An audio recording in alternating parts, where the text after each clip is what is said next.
asturiano, de que la participación no podía ser ni mucho menos votar una vez cada 4 años, ni mucho menos era simplemente los procesos de primaria, la participación interna, que tenía que haber un proceso mucho más amplio.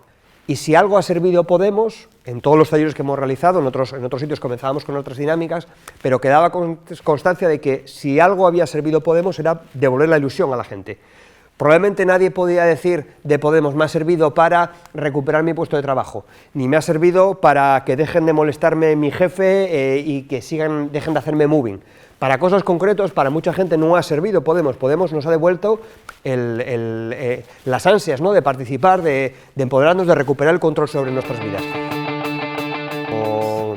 Para poder no ser simplemente una cola, necesitamos por lo menos conocernos y reconocernos, y yo no me sé el nombre de todo el mundo, os propongo hacer una dinámica muy rápida y os pediría que vinieseis conmigo al escenario.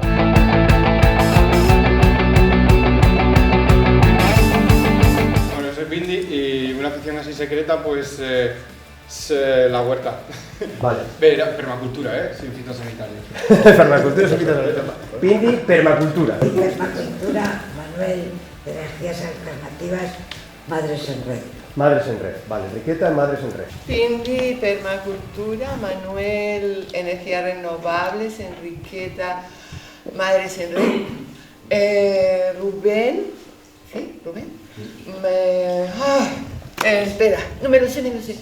Poesía, vale, gracias. Belén, eres protectora... Begoña, protectora de animales. Pepe juega al ping-pong. Antonio, dominó. Javi, Proyecto Roble. Javi, micología. Conchi, escritora, en asturiano en especial. María José, madre, abuela y todo lo importante, como decían por ahí. José, ornitología.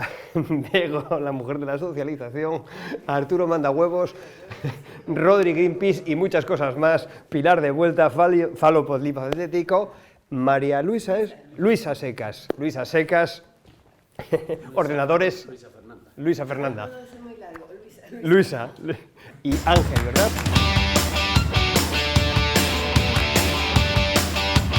Con la Asamblea Ciudadana lo que pretendemos es crear espacios de participación para todo el mundo, desde la participación más local y más cercana hasta la participación que sea de nivel autonómico.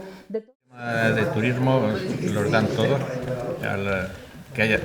cuanto más vengan mejor, se pone el concejo a disposición de los turistas, pensando que eso crea puestos de trabajo, pero resulta que Can Gardonís es el concejo que más paro tiene de todo Oriente. ¿Qué ocurre? Que el dinero ese que se saca por el turismo va a cuatro manos aquí. O sea, lo vivimos de la naturaleza realmente, el turismo es de naturaleza. Y bueno, a ver, el sector primario de la ganadería y tal, que está tan desmostada y tan jodida, también, ¿no? Pero la naturaleza es lo que realmente es un valor que tenemos aquí, que lo tenemos que cuidar, potenciarlo. Y bueno, a ver, no he puesto nada aquí. Yo una de mis ideas, que tampoco lo he plasmado, era eso, crear una escuela de guías de naturaleza oficial. Eso tienes que ponerlo en el formulario online, eso mola.